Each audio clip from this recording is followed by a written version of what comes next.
নমস্কার, আপনারা দেখছেন চ্যানেল এবিসি। আমি বিজয়, আর প্রত্যেক দিনকার মতো আপনাদের সামনে উপস্থিত হয়ে গেছি। আজকে আমি আপনাদের সঙ্গে এখন আলোচনা করব আজকের রাশিফল নিয়ে। কিন্তু প্রথমে আপনাদের সঙ্গে আজ আলোচনা করব আজকের পঞ্জিকা। আজকের পঞ্জিকাতে আপনাদের ক্ষেত্রে তিথি থাকছে নবমী তিথি, তাই আজ আপনাদের ক্ষেত্রে লাউয়ের সেবন নিষিদ্ধ রাখা শুভ হবে। আজ নক্ষত্র রয়েছে বিশাখা নক্ষত্র। যদি আপনারা আজ কদবেলের বৃক্ষ পুজো করছেন, প্রণাম করছেন, রোপণ করছেন, জল দিচ্ছেন, তা আপনাদের জন্য শুভ হবে। করণ রয়েছে গড়করণ, পক্ষ কৃষ্ণপক্ষ, যোগ গণ্ডযোগ এবং দিন থাকছে বৃহস্পতিবার। আজকে আপনাদের ক্ষেত্রে কনস্ট্রাকশন শুরু করার জন্য কোনো শুভ তিথি নেই। রয়েছে 25শে জানুয়ারি 7টা 13 থেকে 11টা 11 সকালবেলায় থাকবে। এই সময় যে কোনো কনস্ট্রাকশন শুরু করে বিশেষ ফায়দা পেতে পারেন। মেডিকেল ট্রিটমেন্ট শুরু করার জন্য শুভ তিথি 27শে জানুয়ারি 8টা 11 থেকে 9টা 2 পর্যন্ত থাকছে। এই সময় যে কোনো শুভ কার্য আপনারা মেডিকেল ট্রিটমেন্টের ক্ষেত্রে শুরু করে বিশেষ ফায়দা পেতে পারেন। রাহুকাল 1টা 10 থেকে 2টো 33।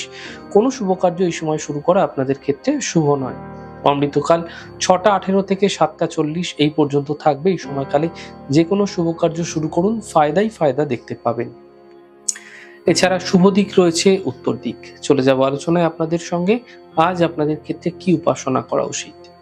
দেখুন, আপনাদের অনেকেরই জন্মছকে, জন্মকুষ্ঠিতে বৃহস্পতির অশুভ প্রভাব দেখা যায়।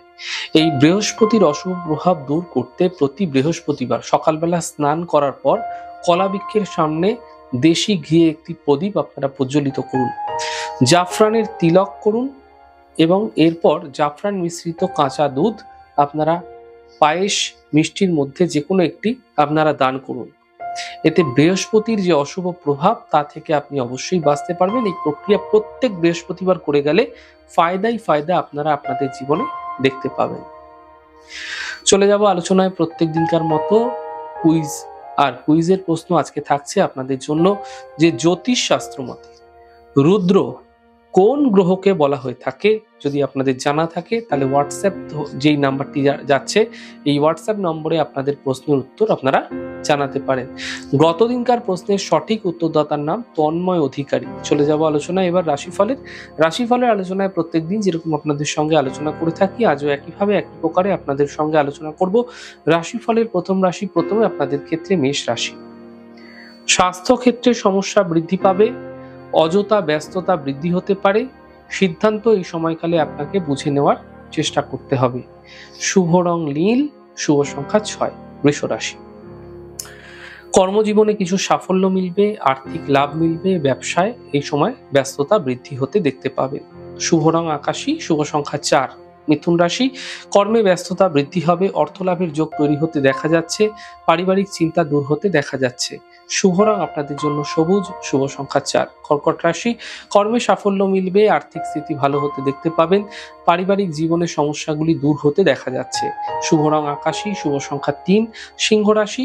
অযথা ব্যস্ততা বৃদ্ধি হতে পারে, আর্থিক লোকসান হতে পারে, কর্মজীবনের রিস্ক এই সময়কালে নিতে হতে পারে।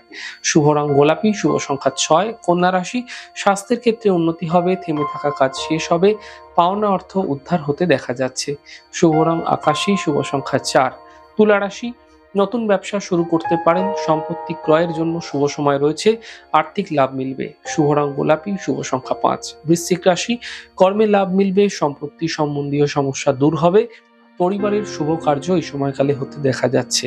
শুভ রং লাল, শুভ সংখ্যা 7। ধনু রাশি। কর্মজীবনে চিন্তা বৃদ্ধি হবে, পারিবারিক সমস্যা বৃদ্ধি হবে, চোট আঘাত লাগা থেকে বাঁচার চেষ্টা করুন এই সময়কালে। শুভ রং আকাশী, শুভ সংখ্যা 4। মকর রাশি। আর্থিক স্থিতি মজবুত হতে দেখতে পাবেন, আর্থিক লাভ মিলবে, মানসিক এবং শারীরিক ক্ষেত্রে উন্নতি দেখা যাবে। শুভ রং গোলাপি, শুভ সংখ্যা 4। কুম্ভ রাশি। মানসিক চিন্তা দূর হবে, আর্থিক স্থিতি ঠিক হবে, কর্মজীবনে কিছু বিশেষ সাফল্য মিলতে দেখতে পাবেন। শুভ রং সবুজ, শুভ সংখ্যা 5। মীন রাশি। কর্মে লাভ মিলবে, আর্থিক স্থিতি ঠিক হতে দেখা যাচ্ছে, দূরযাত্রা হতে দেখা যেতে পারে। শুভ রং গোলাপি, শুভ সংখ্যা 6। যাই হোক দর্শক বন্ধু, আপনারা দেখলেন আমাদের আজকের রাশিফল। প্রত্যেকভাবে রাশিফল যদি আপনাদের ভালো লেগে থাকে সেক্ষেত্রে লাইক করতে, কমেন্ট করতে, সাবস্ক্রাইব এবং শেয়ার করতে বন্ধুদের সঙ্গে ভুলবেন না। অনেক ভালো, সুন্দর, সুস্থ থাকুন। আগামী পর্বে দেখা হবে।